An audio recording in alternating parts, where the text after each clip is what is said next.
California where the sun so warmly shines. Tonight we find the Clampetts in their cabin in the pines. The weather is so cold, hot coffee freezes in the cup. And when the chickens lay their eggs, they lay 'em standing up.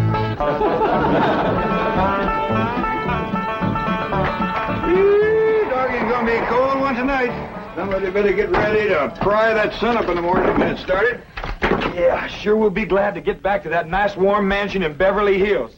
It ain't no fun sleeping on this cold, hard floor. That's a fact. You think that's bad?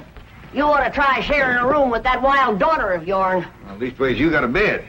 That ain't a bed. That's a nest, a roost, and a den and a hutch all in one. Is them animal friends of Ellie's still coming in at night, Granny? Everything that can get through the window. Why don't you shut the window? Because I can't sleep without fresh air. Especially with that third party in bed with us. What third party? Ellie, can you come out here and bring your friend with you?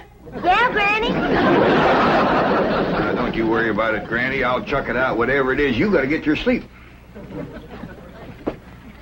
Did you ask, Granny? Your pa wants that polecat.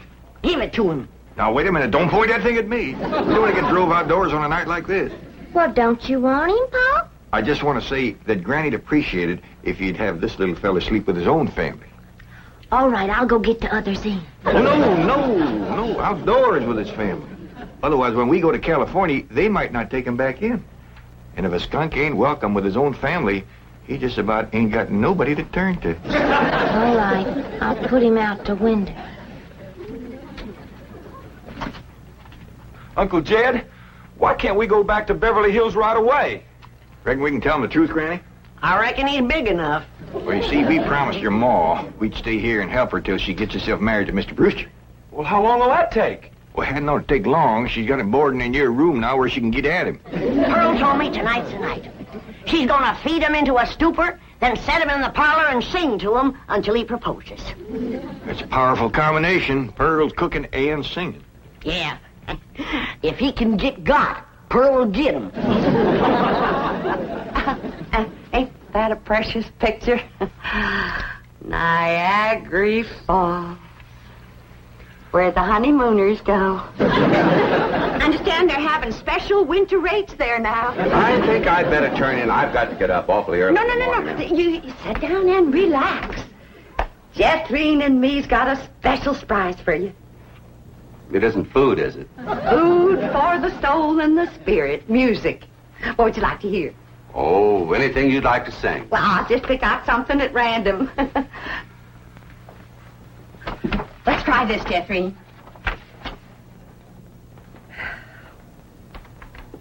Oh, promise me that someday you and I will take our love together to some sky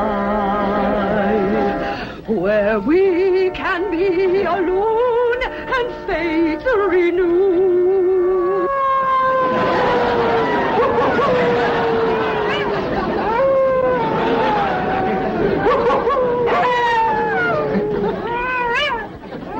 Uncle Jed. Uncle Jed. What's got them wolves so stirred up tonight? Oh, but something sure is setting them off. Hey, Lane, can't sleep a wink. Go to the right, Granny. Go to the left, Granny. Them wolves keeping you awake too, Granny? Hey, sure is. Howling goes right through you. It ain't their hollering that's getting me. It's their snoring. Look for yourself. Ellie's got two of them under the bed. Granny, we gotta get that girl back to Beverly Hills. She's going right back to being a wild cougar. What y'all all doing out here? Trying to keep warm. Sure it's cold in there without you, Granny. Mind if I join you? I reckon so, if you don't mind a little human company for a change. Uncle Jed, we just gotta get ourselves back to Beverly Hills. We will, Jethro, as soon as your ma gets proper hitched to Mr. Brewster. Bless you. Oh, Pearl, give it all you got tonight. Oh, we's all gonna be down with pneumonia.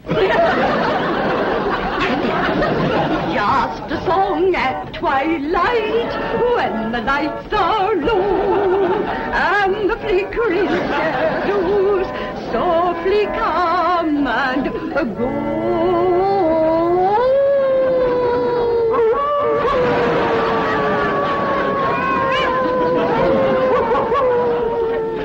Home joys divine, home joys so pure, love ever faithful and love ever sure. That was a wonderful concert. You both are unusually talented. Thank you. Yes, indeed. That means a lot coming from you. Naturally, folks around here brag on us. In fact, they think we ought to go on a concert tour. Oh, really? Oh, yes. My neighbors is always after me to sing out of town. Well, I can understand that. Mr. Brewster, do you really like music and singing? Well, I used to. I used to sing a lot myself in college musicals, amateur theatricals. Was you on the stage, Mr. Brewster? Oh, yes. After college, I did quite a bit of little theater work, summer stock. Matter of fact, there was a time when I seriously considered the stage as my career.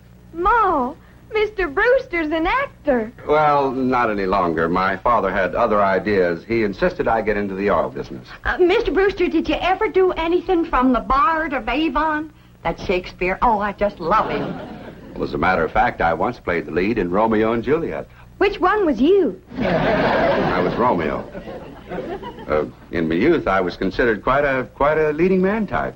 And there were those who thought I had rather a handsome profile. Well, you still got it. And I'll bet you can act to beat the band. Oh, come on. Take off a part for her. Something from Shakespeare. Sit down, Jeffrey. Well, I doubt if I can remember anything. Oh, please, Mr. Brewster. Well, perhaps I can recall something from the balcony scene. Let's see now. How does it go? But soft, what light through yonder window breaks? It is the east, and Juliet is the sun. Arise, fair sun, and kill the envious moon, who is already sick and pale with grief, that thou, her maid, art far more fair than she. Go to bed, Jeffrey. Well, I think I'll turn in. Oh, please, do some more of them love speeches from Shakespeare. Well, my throat is a little sore. I think I'd better gargle a little warm salt water and go to bed. Well, I can take care of you. That's another one of my specialties. Nursing the sick. Well, it might be the flu bug, and you wouldn't want to catch it. Good night. If his flu bug is as hard to catch as he is, I got nothing to worry about. Jed, have you ever known it to be so cold? Never have, Jethro. This ain't cold. Your blood is thinned out from living in California. You say this ain't cold, Granny? Look who else is huddled up to the fire. Ellie and her wolves.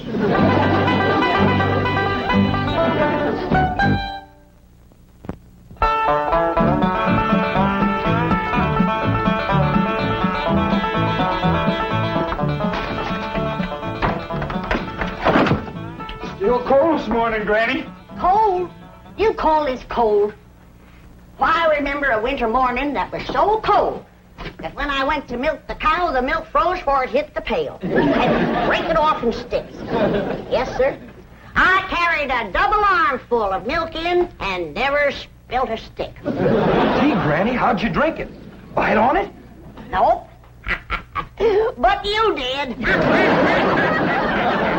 You're in a right good mood this morning. Jed, I got a feeling in my bones that Pearl got him last night.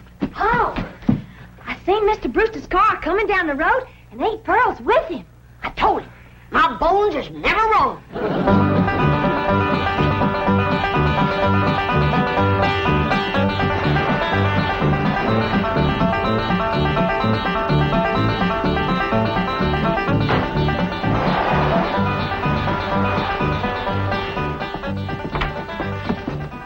When's the wedding, Pearl? I'll be married in church. Yeah, let's see your ring, Pearl. You want me to carry Mr. Brewster over the threshold for you, Ma? You don't look too happy. She don't sound too happy, neither. Oh, all women folk cry when they're about to get married. I didn't get him. Oh. Did you try your best, Pearl? Oh, Granny, I throwed the book at him.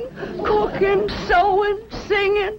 I even nursed him through the flu. Got him well in 5 minutes. But he didn't propose.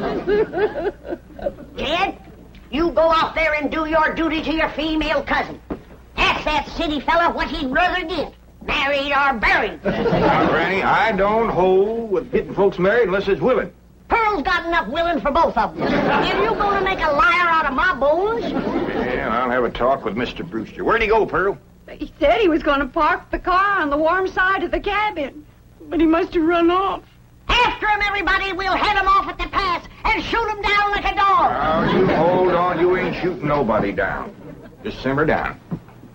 Why, he didn't run off at all.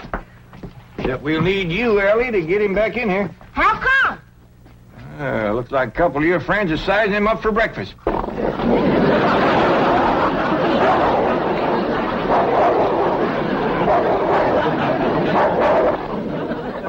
in all sincerity, Mr. Clampett, your cousin Pearl is a very remarkable woman. It's just that, well, I don't want to get married. Oh, I understand that, Mr. Brewster, and I thank you for speaking the truth like a man, but my cousin Pearl has got herself a problem. Oh, what's that? Well, ain't no secrets in the hills, and everybody's dog knows that you've been boarding with her over at her place, and they all know she's had her cap set for you. And, oh, I ain't blaming you, Mr. Brewster. Jed? Did he say yes? Can we come out now? Not yet a while, Granny. Well, if you're too chicken to shoot him, Ellie's got her wolves standing by.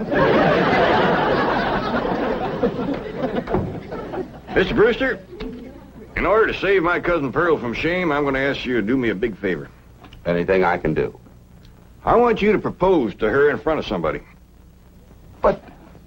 And let her turn you down, of course. Oh, I see. Of course, yes, that'll save face. Pearl will know that she's supposed to turn me down. Oh, sure, we'll have an understanding with Pearl. Now, the one I think you ought to propose in front of is Elverna Bradshaw. You know, Mr. Clampett, this idea of yours is quite inspired. Oh, just a notion. You see, Elverna is the biggest gossip in the hills. No, really, it's brilliant.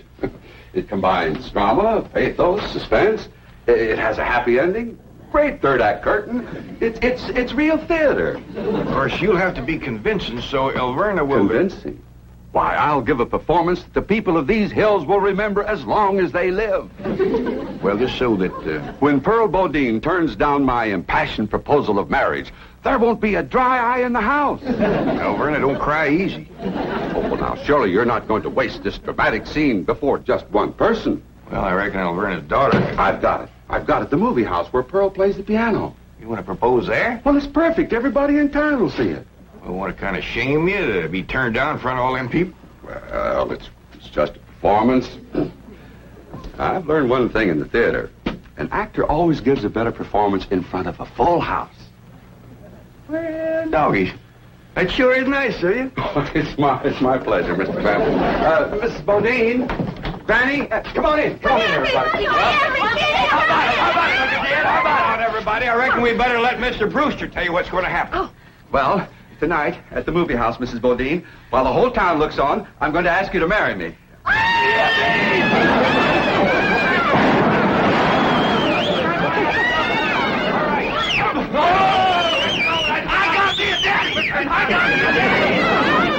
It's called for a whopping big snort. Now, will y'all quieten down, everybody, until you hear the rest of the story. Now, Pearl, when Mr. Brewster asks you to marry him, you're going to say no. Not unless I'm as drunk as you are.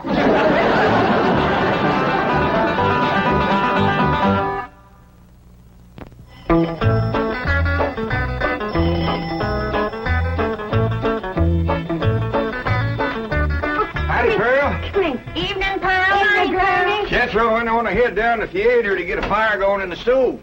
Where's Jethro, Aunt Pearl? Why, she's in her room getting dressed. Go on in and see her. Granny, what happened to your mink coat?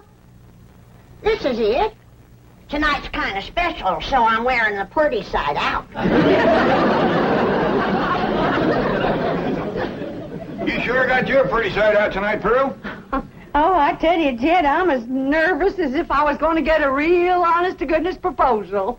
And it would be real if your cousin Jed would do his duty and hold a shotgun on that fella, Brewster. Now, ladies, let's settle for what we got. This way, Pearl can come to California without nobody saying she left town in disgrace. Good evening. Good evening. Ain't you dressed up? That boiled shirt makes your face look kind of dark. Well, as a matter of fact, I'm wearing a little theatrical makeup. Mrs. Bodine, how would you like some pancake on your face? How'd you like some sweet potato pie on yours?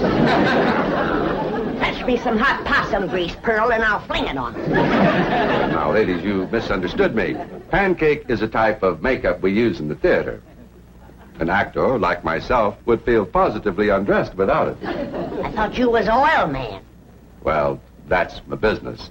But at heart, I shall always be an actor. Say now, speaking of acting, you two got it figured out what you want to say?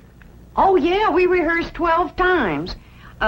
Mr. Brewster will be sitting on the front row, and when the picture's over, he'll jump up and he's... Excuse me. I've been thinking about that. I believe it would be more effective if I made an entrance. Entrance? Yes, I'll come down the aisle. Oh, all right. And then Mr. Brewster's going to say, Mrs. Bodine, don't go to California with your cousin Jed. Stay here and be my wife. I've been thinking about that, too. After a big entrance down the aisle, that's going to seem like a pretty flat opening speech. Well, you just say what you want to say. All I got to say is, no, I won't marry you. If that's Homer Winch, I'm going to hit him right in the head.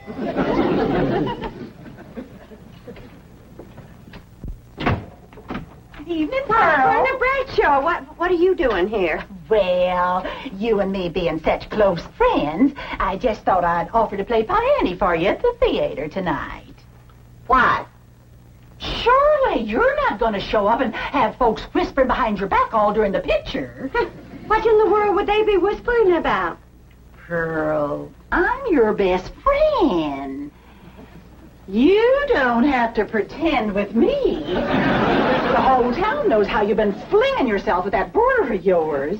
For your information, Alverna Bradshaw, Mr. Brewster proposed to me 12 times today, and 12 times I turned him down. Is that why he give you this here mink coat? 'Cause you turned him down? This here mink coat was given to me by my niece, Ellen Mae Clampett. Oh, Pearl, I keep telling you, you don't have to pretend with me. I'm your best friend.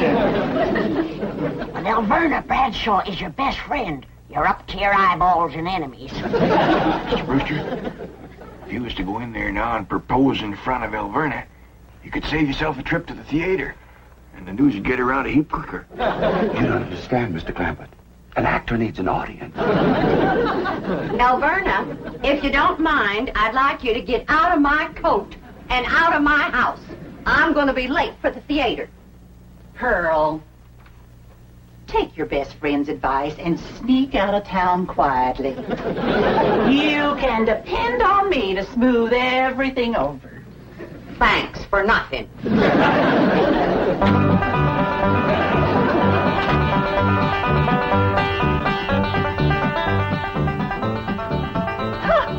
Farewell performance is right. I reckon she'll sneak out of town in a hurry if she ain't already snuck. Mind you, Pearl's my best friend, and I ain't one to talk, but...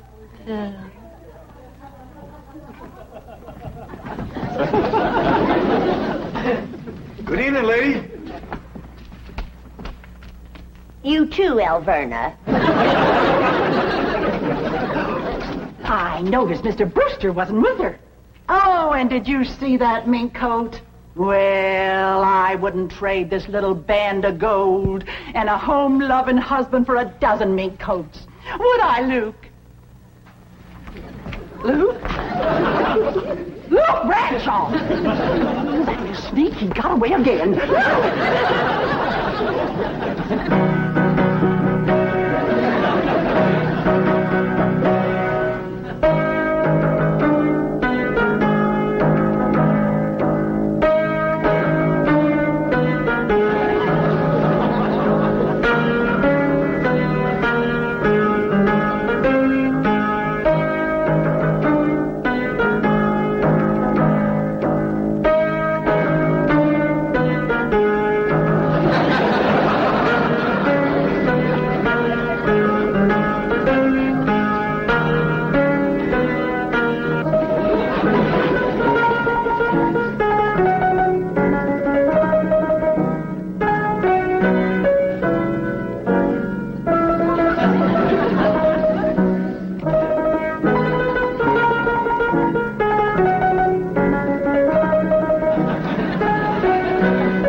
Roger!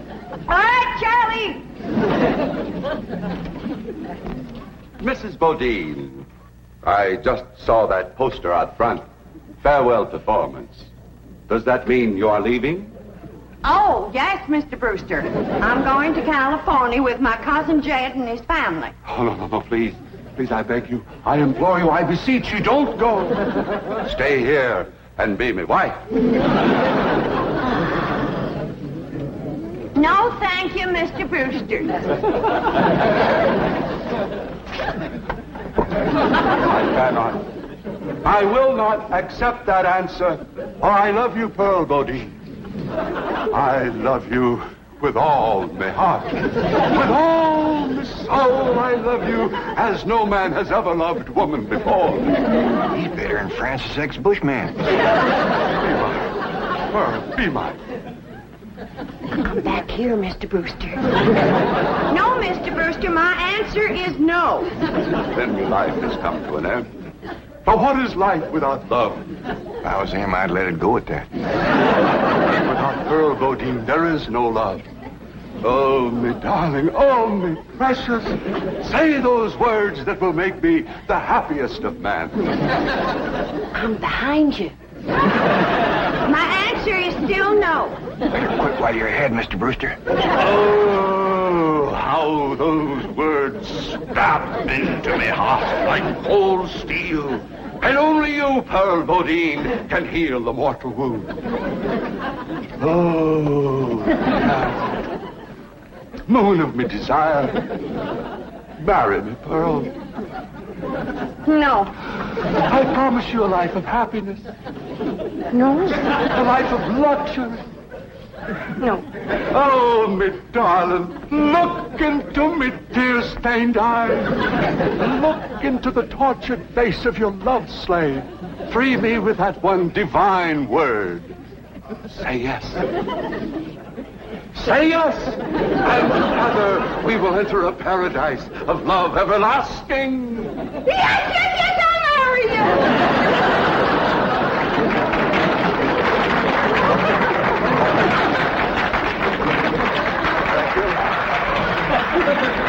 Thank you very much. Did you say yes? I haven't said yes. I was ready myself.